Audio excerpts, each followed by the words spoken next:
नमस्ते दोस्तों, स्वागत है आपका मेरी कहानी में। अजी सुनते हो अपने बेटे ने इंटर स्कूल क्रिकेट मैच में बेस्ट प्लेयर का अवार्ड जीता है। उसके स्कूल में स्पोर्ट टीचर का फ़ोन आया था। वह चाहते हैं कि बेस्ट लेवल पर खेलने के लिए उसे एक अच्छी क्रिकेट एकेडमी ज्वाइन कराई जाए। शोभा ने अपने पति रोहित को चाय का कप देते हुए कहा। रोहित हैरानी से कहने लगा, अरे वाह, हमारे बेटे ने तो कमाल कर दिया। वह सब तो ठीक है, लेकिन एक परेशानी है। उसकी ट्रेनिंग पर करीब 2 लाख खर्च आएंगे। शोभा, तुम्हारा दिमाग तो ठीक है। महीने की मैं 60,000 तो मेरी तनख्वाह है। इसमें से मकान का किराया भी जाता है, घर का राशन भी आता है, बच्चों की फीस भी भरता हूँ और तुम्हारे खर्चे 100 अलग अलग। इतनी चिंता में बच्चों का भविष्य तो तुम महंगी ड्रेस खरीदना और किट्टी पार्टी में जाना बंद कर दो तो बल्कि तो हो जाता कि तुम तो कोई अच्छी सी नौकरी देख लो जिससे मुझे थोड़ा सहारा हो सके। देखो, मेरी किट्टी पार्टी तो उंगली उठाने की ज़रूरत नहीं है और ना नौकरी मेरे बस की है और ना मेरे खर्चे कम होंगे। आप एक काम क्यों नहीं करते? आपके गांव की ज़मीन और बाबूजी का मकान बेच क्यों नहीं देते? उसे बेचकर जो पैसा आएगा उससे तो हम एक मकान भी बना सकते हैं और अपने बच्चों को अच्छे स्कूल कॉलेज में पढ़ा सकते हैं। शोभा, तुम बात तो ठीक कह रही हो, लेकिन पिताजी माँ बाबूजी का क्या होगा? मैं तो उनसे पहले भी कितनी बार कह चुका हूँ यहाँ आकर रहने के लिए, लेकिन वह लोग कहते हैं कि गांव में प्रदूषित रहित हवा ही उन्हें रास आती है और वे लोग अपना गांव छोड़ना ही नहीं चाहते। तो मैं कैसे ज़बरदस्ती कर सकता हूँ? रोहित, चाहे कैसे भी करके उन्हें मनाना तो पड़ेगा। अरे आप नहीं तो कम से कम बच्चों के बारे में सोचो। और फिर तुम्हारे बाबूजी हैं ही कितने दिनों के मेहमान, आज नहीं तो कल उन्हें भगवान के पास जाना ही है। शोभा, यह क्या अनाप शनाप बकती जा रही हो? तुम मेरे बाबूजी के बारे में तुम एक काम करो, अगले हफ्ते दिवाली आ रही है, हम सब 5 दिन की छुट्टी मनाने के लिए वहाँ चलते हैं। इस दौरान मैं माँ बाबूजी से बात करूँगा। 1 सप्ताह बीत जाने के बाद रोहित और शोभा अपने बच्चों के साथ अपने माँ बाबूजी के गांव पहुँचने। घर में घुसते ही दोनों खुशी से चिल्ला पड़े। दादू दादी और झट से दोनों ने अपने दादा दादी की झप्पी डाल दी और बहू बेटे पोते पोती की अचानक आया देख मोहन लाल जी और कमला जी की खुशी का ठिकाना न रहा। मोहन लाल जी बोले, बेटा यह तो तुमने बहुत अच्छा किया कि इस दिवाली यहाँ चले आए, वरना हमारी हर दिवाली सुने ही निकल जाती है। इस बार ऐसा नहीं होगा बाबूजी। यह देखिए, आपकी बहू आपकी बेस्ट पंजीरी और मठरी भी बनाकर लाई है। दिल खुश कर दिया तुमने। तो कल कमला जी और मोहन लाल जी अपनी बहू को ढेरों आशीर्वाद देने लगे। 3 दिन शोभा ने अपनी सासू माँ को खूब सेवा की और सास ससुर को बढ़िया पकवान बनाकर खिलाए। रोहित भी अपने पिताजी की दवाइयाँ खाने का ख्याल रखता। एक दिन डिनर करते हुए मोहन लाल जी अपने बेटे से पूछने लगे, बेटा शहर में सब कुछ कैसा चल रहा है? रोहित बोला, बस बाबूजी क्या बताऊं, आमदनी अठन्ने और खर्चा रुपया आधी तनख्वाह तो किराए में ही निकल जाता है। समझ नहीं आता बाकी का खर्चा कैसे पूरा करूं। किसी समय रसोई घर में रोटी सेकते शोभा यह बात सुनते ही तुरंत आई और मौके पर चौका मारने का इरादा से बोली, माँ बाबूजी क्यों ना हम एक काम करें कि गांव का मकान बेच देते हैं और वहाँ बड़ा सा घर लेकर हम लोग मिलजुल कर रहेंगे। आखिर आपको भी तो अपने बच्चों से सेवा पाने का अधिकार है। तो रोहित कहने में झिझक रहा था। शोभा ने तुरंत बोल दी तो रोहित भी उसके हाँ में हाँ मिलाने लगा। कहने लगा, मकान ही क्यों क्यों तो कहता है, बाबूजी यह ज़मीन भी बेच देते तो इतना पैसा हो जाएगा कि हम शहर में भी बहुत बड़ा मकान खरीद सकते हैं। बेटे बहू की बात सुन मोहन लाल जी को बहुत खुशी हुई और तुरंत इस बात पर हामी भर दिए। जब कमला जी थोड़ी परेशान हो गई और खाना खाने के बाद रात को हमारे कमरे में आई और पति से कहने लगी, सुनिए जी, बात तो बच्चों की ठीक है और यह भी जानती हूँ कि मेरे बेटे बहू बहुत अच्छे हैं और इस बार बहू ने मेरा दिल जीत लिया, लेकिन फिर भी मकान और ज़मीन बेचने को मेरा मन नहीं मानता। अपने ही गांव में मिश्रा जी भी तो मकान बेचकर अपने बेटे बहू के साथ गए थे, लेकिन सुनने में आया कि वह आजकल खुद वृद्धाश्रम में रहते हैं। हमें सोच समझ कर ही फैसला लेना होगा। अरे कमला, मिश्रा जी ने बेटे को तो मैं अच्छी तरह जानता हूँ, एक नंबर का लालची था। वो उस जैसी औलाद होने से तो औलाद ना होना बेहतर है। तुम उसकी तुलना अपने बेटे से मत करो, हमारा बेटा तो हीरा है, हीरा। रोहित के कहने पर मोहनलाल जी ने अपना मकान और ज़मीन बेचने लगा दिया। कुछ दिनों बाद सब कुछ बेचकर अपने बेटे के साथ शहर चले गए। मोहन जी ने रोहित को एक बड़ा सा घर दिलवाया जहाँ सब लोग एक साथ रहने लगे। शुरू में सब कुछ बहुत अच्छा था। रोहित और शोभा अपने बाबूजी को खूब सेवा करते। सास बहू आपस में माँ बेटी की तरह रहने लगे। सफाई और बर्तन के लिए काम वाली लगी हुई थी और बाकी सारा काम वे दोनों मिलकर बांट कर लेती थीं। लेकिन धीरे धीरे शोभा का काम से पल्ला झाड़ना शुरू कर दिया। थोड़ी ही समय बाद कमला जी को अपनी बहू के व्यवहार में परिवर्तन नजर आना शुरू हो गया। वह पूरे घर का काम अपने अनुसार चलाने लगी और घर के हर काम में अपनी मनमानी करने लगी। घर का सारा खर्चा उसने अपने हाथों में ले लिया। काम वाली बाई भी हटा दी, क्योंकि उसे लगता था कि वह घर में सासू माँ बैठी हैं तो काम वाली बाई को पैसे देना बेकार है। शोभा आए दिन अपनी सहेलियों के संग घूमने निकल जाती थी या घर में किट्टी पार्टी अरेंज कर लेती थी, जिस कारण बच्चों को संभालने के साथ साथ रसोई का सारा काम भी एक बाई की तरह कमला जी को संभालना पड़ता था। उधर मोहनलाल जी को सब्जी और दूध लाने के, बच्चों को स्कूल के लिए बस स्टॉप पर छोड़ना, आने जैसे काम दे दिए थे। वैसे तो कमला जी दिन भर काम में लगी रहती थी, लेकिन आज सुबह से ही उनका कमर में थोड़ा दर्द था। सफाई करने और खाना बनाने के लेकर बर्तन धोने तक का सारा काम करते करते रात तक कमला जी की कमर में इतना तेज़ दर्द होना शुरू हो गया कि दर्द के से कराहने लगी। अपनी पत्नी का ऐसा हालत देखकर मोहन लाल जी ने रहा नहीं गया। अगले दिन उन्होंने अपने बेटे से साफ साफ कह दिया कि अगर बहू से काम नहीं होता तो सफाई और बर्तन के लिए काम वाली बाई लगा ले, क्योंकि इस उम्र में तुम्हारी माँ इतना काम नहीं संभाल सकती। लेकिन बाबूजी, आप तो जानते हैं मेरी तनख्वाह पहले से जितनी थी, मेरे पास इतना पैसा नहीं है कि मैं काम वाली बाई का खर्चा उठा सकूं। वैसे भी माँ और शोभा मिलकर सारा काम कर लेते हैं। आप शांति बनाए रखिए, लेकिन बेटा, घर का लगभग सारा काम तुम्हारी माँ ही करती है।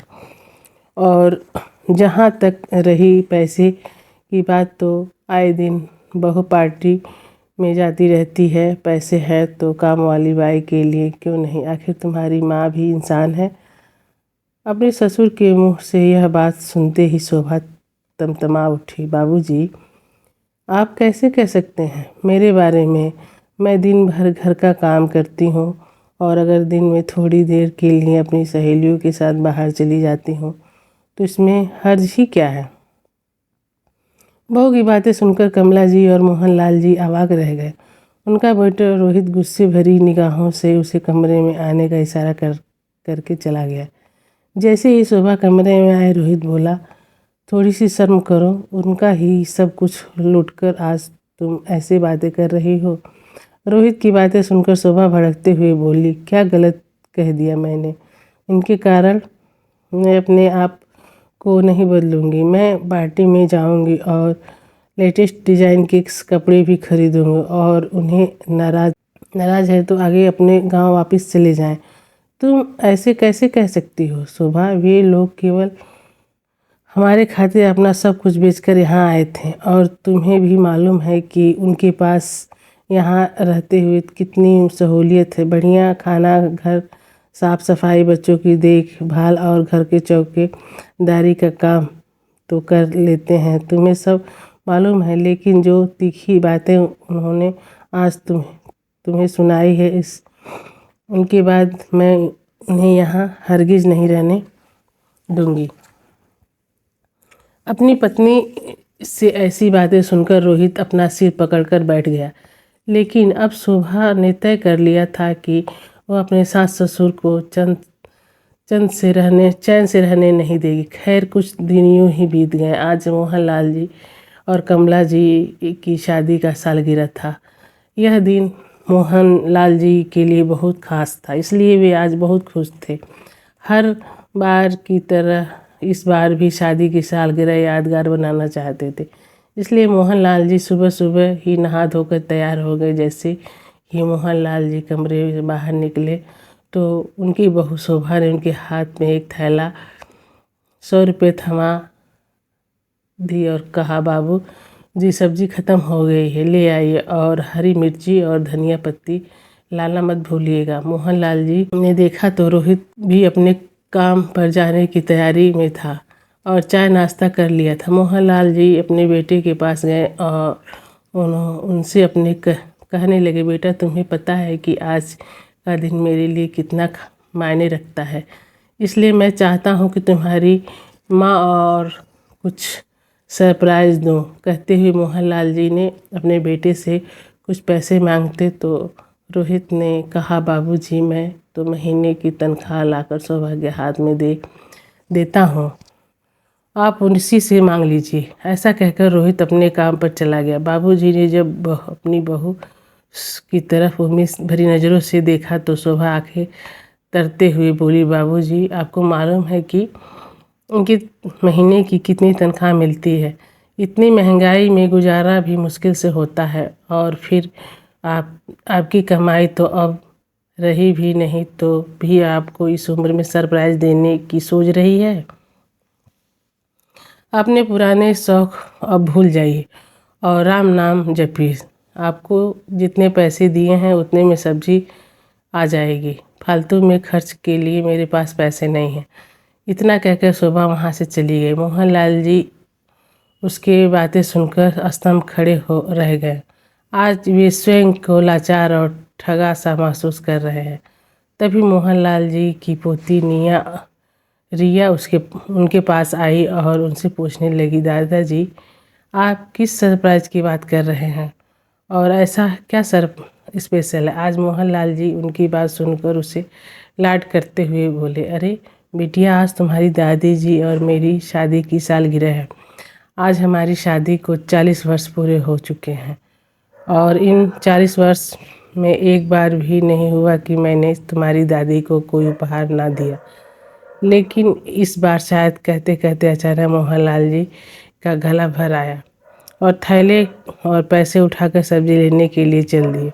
सब्जी खरीदते खरीदते भी मोहनलाल जी ने कानों में उनकी बहू द्वारा बोले गए मिर्ची से भी तीखी शब्द लगातार गूंज रहे थे और सोचने लगे, लोग कहते हैं कि अच्छे कर्म करो तो अच्छा फल मिलता है, लेकिन हमने तो कभी किसी का कोई दुख नहीं पहुंचाया, पूरा जीवन बच्चों की खुशी के लिए बिता दिया और आज ऐसी हालत हो गई है कि पत्नी को उपहार देने के लिए जेब में 500 भी नहीं बन रहा है। सोचने लगी, कुल्हड़ वाला दूध को कमला को बहुत पसंद है।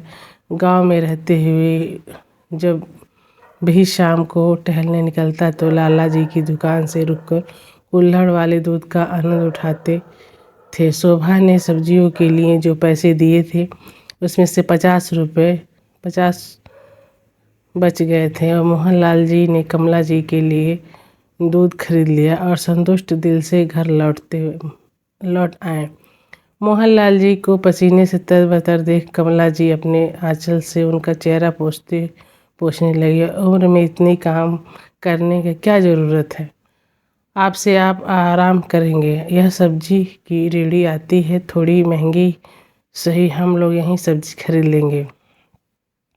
अरे कमला, वह सब छोड़ो, देखो मैं तुम्हारे लिए क्या लेकर आया हूँ।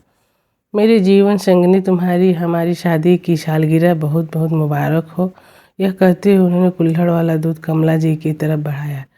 कमला जी मुस्कुराते हुए बोली, आप भी हद करते हैं। जीवन में इतनी परेशानियां हैं, फिर भी आप किसी न किसी तरह मेरी ज़िंदगी में मिठास घोल देते हैं।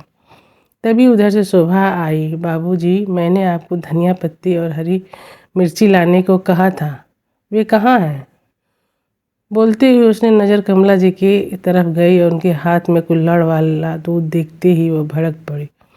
अच्छा, वे पैसे आपने माँ जी के लिए दूध लाने में खर्च कर दिए? शर्म नहीं आई आपको इस उम्र में चोरी करते हुए? कमला जी बोली, बहू इसमें उनका कोई कसूर नहीं है। कमला जी बोली, बहू इसमें कोई उनका कसूर नहीं है, यह तो केवल मेरी खुशी के लिए मेरे मनपसंद दूध खरीद कर ले आए थे। यह बात चल ही रही थी कि अपने दादा दादी की एनिवर्सरी का तोहफा लेने के लिए उनका पोता पोती बगीचे में कुछ फूल तोड़कर उनका हाथ में गुलदस्ता बनाकर ले आए और बोले, दादा दादी हैप्पी एनिवर्सरी। कमला जी यह मोहनलाल जी अपने पोता पोती को ढेर सारा आशीर्वाद देने लगे और बच्चों को दादा दादी के साथ लगाव देखकर शोभा जल भूनकर कोयला हो रही थी।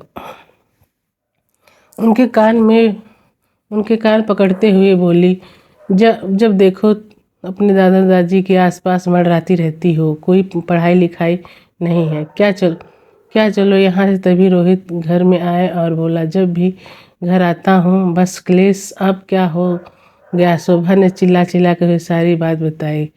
उसकी बात सुनकर रोहित अपने बाबूजी के पास आया और बोला, आप दोनों इस घर में शांति से नहीं रह सकते क्या? जब मैं आप लोगों आए मेरा तो जीना दूभर हो चुका है और बाबूजी आपकी कमाई अब ही नहीं रही है, अपने पुराने शौक पर भी जरा लगाम लगाइए। यह बातें सुनकर मोहनलाल जी गुस्सा आ गया और बोले, तुम्हारी हिम्मत कैसे हुई हम लोगों को इस तरह बात करने की? यह मत भूलो, केवल हमारी वजह से आज तुम इन लोगों को इस घर के मालिक बने बैठे हो, तो कोई एहसान नहीं है। आप लोगों ने हमारी वजह से आज तुम लोगों इतने बड़े घर के मालिक बन बैठे हो। आप लोगों सभी माँ बाप अपने बच्चों के लिए करते हैं।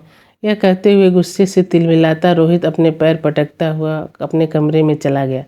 कमला जी और मोहनलाल जी अपने बेटे बहू की रवैया पर हैरान थे। मोहनलाल जी की नज़र अपनी पत्नी की ओर गई तो देखा आंखों में आंसू थे। बस अब बहुत हुआ, यह सोचकर मोहनलाल जी अपनी अलमारी खोली और कुछ टटोलने लगे। अगले ही दिन कुछ सुबह जब रोहित नौकरी पर जाने की तैयार होकर जूते पहन रहा था तो देखा मोहनलाल जी अपने थैले में कुछ कागज रखते हुए बाहर की ओर निकलते रहे। तब रोहित ने पूछा, कहाँ जा रहे हैं? तो मोहन जी बोले, बैंक जा रहा हूँ, कुछ पैसे की ज़रूरत है। इस पर रोहित ने कहा, आपको पैसे की क्या ज़रूरत पड़ गई? तो मोहनलाल जी बोले, बेटा कोई भिखारी नहीं हूँ जो तुमसे पैसा मांगता रहूँगा। भले ही तुम्हारे कहने पर मैंने गांव का मकान और ज़मीन बेच दिया, लेकिन फिर भी मेरे पास एफडी में कुछ पैसे रखे हैं और यह मेरे शाम को अब जब तुम वापिस से घर आओगे तो मुझे तुमसे कुछ ज़रूरी बात करनी है। इतना कहकर मोहनलाल जी घर से बाहर निकल गए। शाम को 7 बज चुके थे। रोहित भी वापिस से घर आ चुका था, लेकिन मोहनलाल जी अभी तक घर नहीं आए थे। उधर कमला जी भी चिंता में पड़ी थी। करीब 7:30 बजे मोहन जी जब घर लौटे तो उनके हाथों में कुछ उपहार थे। अजी कहाँ चले गए थे आप? मुझे तो आपकी बहुत चिंता हो रही थी। मोहनलाल जी देखा जहाँ अपनी पत्नी की आंखों में घबराहट थी, वहीं उधर रोहित और शोभा उन्हें गुस्से से भरी निगाहों से देख रहे थे। बेटे, वह तो गहरी निगाहों से देखते हुए मोहनलाल जी कमला जी को कहने लगे, अरे भाग्यवान, कल तो शादी का सालगिरह, पर मैं कुछ तुम्हें दे नहीं पाया। तुम्हारी सभी साड़ियाँ पुरानी हो गई हैं ना, तो आज मैं तुम्हारे लिए मन पसंद सिल्क की साड़ी खरीद कर लाया हूँ, और तुम्हारी पसंद का दाल मखनी और पनीर की सब्जी भी लाया हूँ। जो सेलिब्रेट हमने कल नहीं किया, वह आज करेंगे। हमें किसी के चार बातें सुनने की कोई ज़रूरत नहीं है। ऐसा कहते ही मोहनलाल जी सोफे पर बैठे और सामने रखे मेज पर पैर रखा और दूसरी पैर चढ़ाकर आराम से बैठ गए। ससुर की बातें सुनकर शोभा गुस्से से लाल हो रही थी।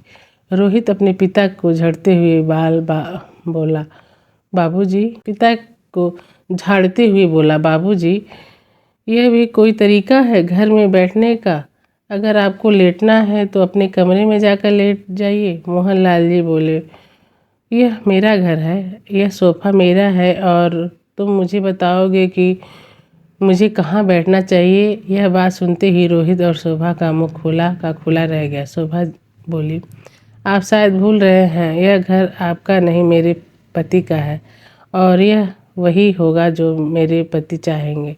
यह बातें सुनते ही मोहनलाल जी उन्हें आरामदायक व्यस्त अवस्था में बैठते हुए बोले, पूछो अपने पति से कि घर किसके नाम पर है। टैक्स बचाने के चक्कर में उसने अपनी माँ जी को, जो कि महिला सीनियर सिटीजन है, के नाम पर रजिस्टर करवाई है, और मैं भी यही चाहता था कि घर तुम्हारी माँ के नाम ही रहे, इसलिए मैंने उसे यह सुझाव दिया।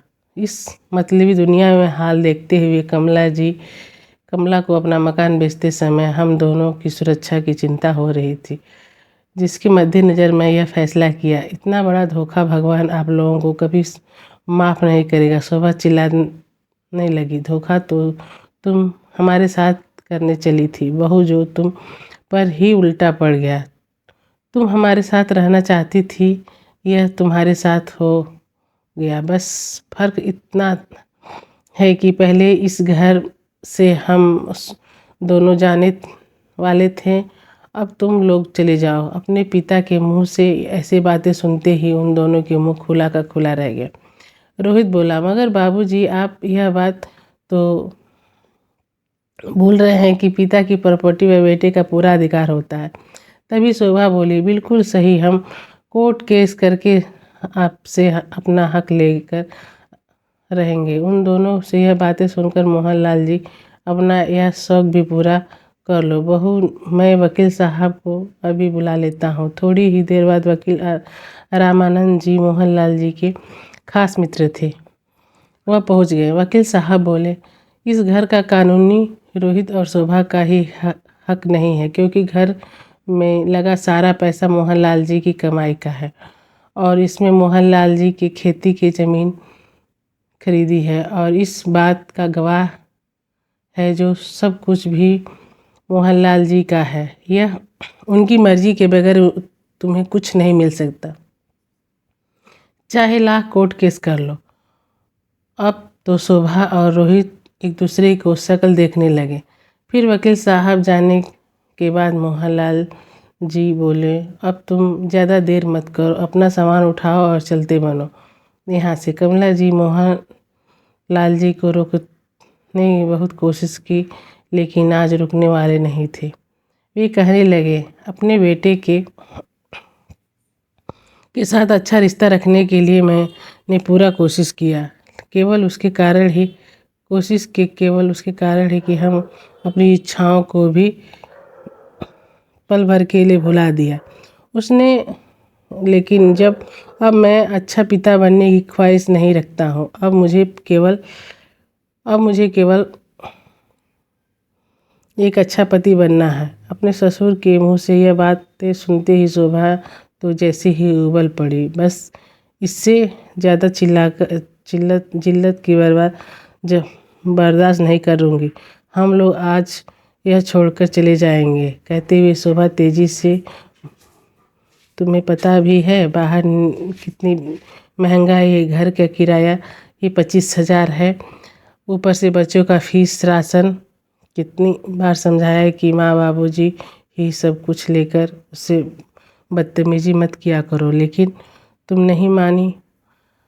अब जब पानी सर से ऊपर चला गया है तो सब तो होना ही था, अब भुगतो। रोहित की बातें सुनकर शोभा का सिर चकराने लगा। अपने हाथों से बाजी निकलते देख शोभा थोड़ी ही देर बाद बाहर बड़ों का फर्ज थोड़ी ही देर बाद निकली और अपने ससुर के पैर पर गिर गई। बाबूजी का गलती तो आखिर बच्चों से ही होती है, लेकिन बड़ों का फर्ज है कि उनकी गलती को उन्हें डांट कर समझाया। लेकिन वे घर रहना तो गलत है ना। फिर